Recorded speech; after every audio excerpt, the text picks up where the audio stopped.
కేవలం 7,999K up to 10 kgs వరకు బరువు తగ్గి అధిక బరువు నుంచి వచ్చే ప్రధాన సమస్యలను దూరం చేసుకోండి. ఫస్ట్ లిరికల్ సాంగ్ హిట్ అయితే చాలు సినిమాకి వద్దన్న క్రేజ్ వచ్చేస్తుంది. అసలు పెద్దగా ఇమేజ్ లేని హీరోకి కూడా కావాల్సినంత హైప్ తీసుకొస్తుంది. సంక్రాంతి రేస్లో 7 సినిమాల్లో దేనికి రాని క్రేజ్ మనశంకర వరప్రసాద్కి రావటానికి మీసాల పిల్ల శశిరేఖే కారణమా?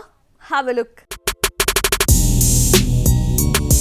సంక్రాంతికి 5 స్ట్రైట్ 2 డబ్బింగ్ మూవీస్ వస్తున్నాయి. ఆల్రెడీ ప్రతి సినిమా నుంచి 1-2 పాటలతో వచ్చేసిన దేనికి రాని క్రేజ్ మనశంకర వరప్రసాద్ కు రావడం వెనకాల మీసాల పిల్ల ఉంది. పాట రిలీజ్ అయిన కొత్తలో ట్రోలింగ్ కి గురైన మ్యూజిక్ లవర్స్ ఇవేవి పట్టించుకోకుండా హిట్ చేశారు.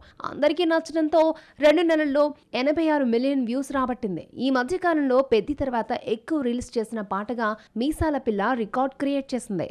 మనశంకర వరప్రసాద్ నుంచి వచ్చిన రెండో పాట శశిరేఖతో కూడా భీమ్స్ ఇంప్రెస్ చేశాడు. రిలీజ్ అయిన 10 రోజుల్లో 25 మిలియన్ వ్యూస్ వచ్చాయి. Successful director Anil Ravipudi family entertainer తీసి మెప్పించడంలో ఎక్స్పర్ట్. ఈ డైరెక్టర్ నుంచి సినిమా వస్తుందంటే హీరోగా ఎవరు నటించినా ఓపెనింగ్స్ బాగుంటాయి. అందులోనూ మెగాస్టార్ హీరో కావడం దీనికి తోడు రిలీజ్ అయిన 2 పాటలు మనశంకర వరప్రసాద్ రేంజ్ ని అమాంతం పెంచేశాయి. సంక్రాంతి బరిలో అందరికంటే ముందే జనవరి 9న రాధాసాబ్ థియేటర్లోకి వస్తోంది.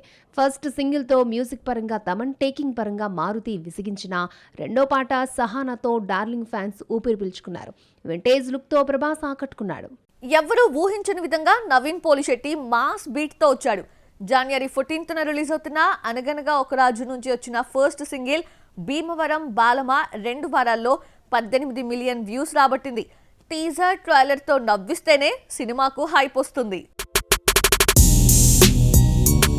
మ్యూజిక్ డైరెక్టర్ ఒక్కడే అయినా హిట్ ట్యూన్స్ రాబట్టుకోవడం డైరెక్టర్ మీదే ఉంటుంది. మనశంకర వరప్రసాద్ కు అదిరిపోయే ట్యూన్స్ ఇచ్చిన సినిమాకు హైప్ తీసుకొచ్చిన భీమ్స్ రవితేజ భర్త మహాశయులకు విజ్ఞప్తికి మ్యూజిక్ ఇస్తున్నాడు. ఇప్పటి వరకు 2 పాటలు వచ్చినా ఒక్కటి 10 మిలియన్ వ్యూస్ మార్కు దాటలేదు. జనవరి 14న వస్తున్న శర్వానంద్ నారి నారి నడుము మురారి నుంచి 8 నెలల క్రితమే దర్శనమే సాంగ్ వచ్చింది. విశాల్ చంద్రశేఖర్ ఇచ్చిన మెలోడీ బాగున్నా 2.5 మిలియన్ వ్యూస్ మాత్రమే వచ్చాయి. తమిళ డబ్బింగ్స్ జననాయకన్, పరాశక్తి నుంచి పాటలొచ్చినా పోటీలో నిలవలేదు.